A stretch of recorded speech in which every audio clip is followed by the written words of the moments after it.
Welcome to the Deep Dive. Today, we're plunging into, well, a really fascinating paradox from the world of elite sports. Imagine being right at the absolute zenith of your career.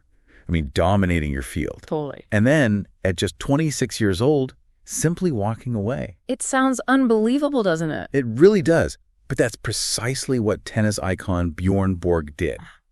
And our source for this deep dive is a recent article in the Times of India. It's titled, Bjorn Borg, I Quit Because I Wanted Another Life Away from Tennis. And that title really says a lot already. It does. It gives us this rare, decades later glimpse into the surprising why behind that decision. What truly stands out in this article, I think, isn't just the shock of him retiring so young. Right.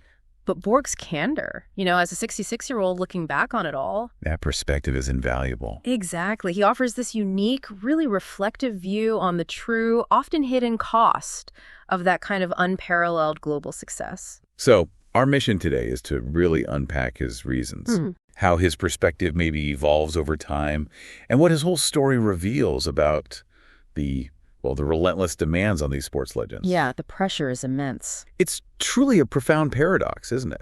Because Borg wasn't just good, he was utterly dominating. Oh, completely. French Open, Wimbledon. Yeah, conquering both the red clay of Roland Garros and the, notoriously tricky grass courts of Wimbledon, often with incredible ease, it seemed. It really did. So to walk away at just 26, when he seemed destined for even more greatness, it's almost incomprehensible. It baffled everyone at the time. So what does the article suggest was the real driver, the real impetus behind such a surprising move for someone at that level? Well, the article highlights it wasn't really about falling out of love with tennis itself. Okay. It was more an overwhelming desire for, normalcy. Just a normal life. Normalcy. Interesting. Yeah, Borg admits he was just tired. Tired of the constant, relentless attention. He explicitly said, he wanted to lead a normal life, that the intense scrutiny had just become too much. And he put it so simply in the article, didn't he? But it's so profound.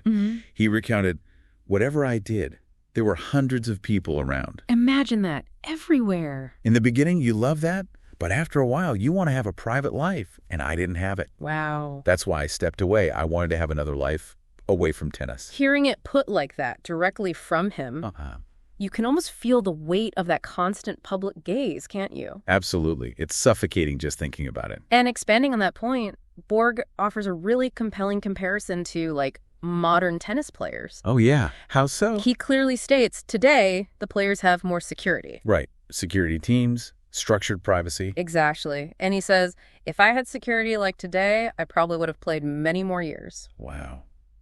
That really reframes his early exit, doesn't it? Completely. It suggests the lack of privacy and that unrelenting public exposure that was the primary driver, not a loss of passion for the actual game. So the environment around him became unsustainable. Precisely. The actual playing, maybe fine.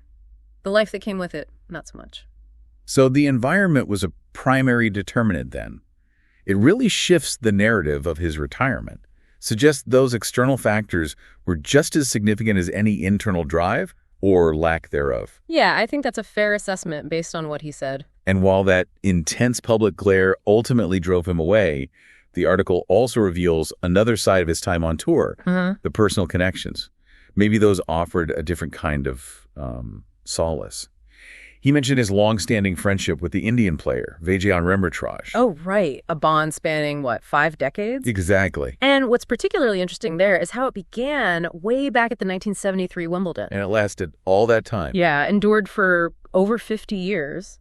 Borg spoke really highly of their relationship, the mutual respect both on and off the court. Did he say anything specific about playing him? He did, actually. He quipped that no one really wanted to play him Amritraj because he was tough to play against. Bit of professional respect there. For sure. And it offers this fascinating counterpoint, to the relentless isolation that often comes with fame. Good point. Even in that era of intense individual competition and suffocating celebrity, these genuine human connections formed in person, maybe they offered a vital antidote, a sort of balance to the overwhelming scrutiny he felt everywhere else. That era, definitely less pervasive media, maybe it did allow for a different kind of camaraderie. I think so. It feels different from today's constant online presence. And Borg's experiences from back then, they clearly still inform his views on the sport today. Seems like it. In fact, the article notes he also touched on the current state of tennis, particularly thinking about the post-Federer, Nadal, and Djokovic era. The transition everyone's talking about. Right. And he made a very pointed statement. He said, "No one is bigger than tennis, so the media must promote new generation." That's powerful, especially coming from him. Why especially him? Well, think about it. Here's someone who lived at the absolute apex of the sport, who was arguably bigger than the game for a time. True. And then he walked away from it all. So for him to insist that no one is bigger than tennis, it carries immense weight. Yeah, I see that. It's a powerful statement, not just about the sport's longevity beyond any single star, but maybe it's also a reflection on the personal cost of becoming bigger than the game.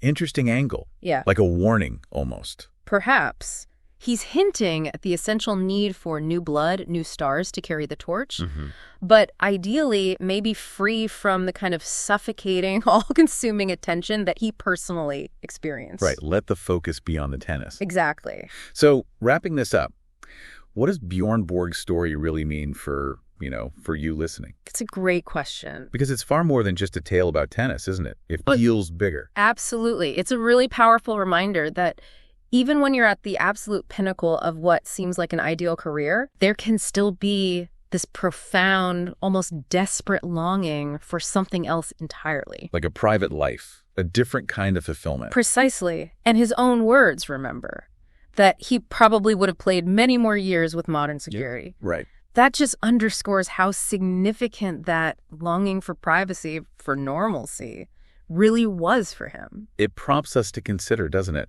What's the ultimate trade-off? What do you give up to achieve that kind of immense public success?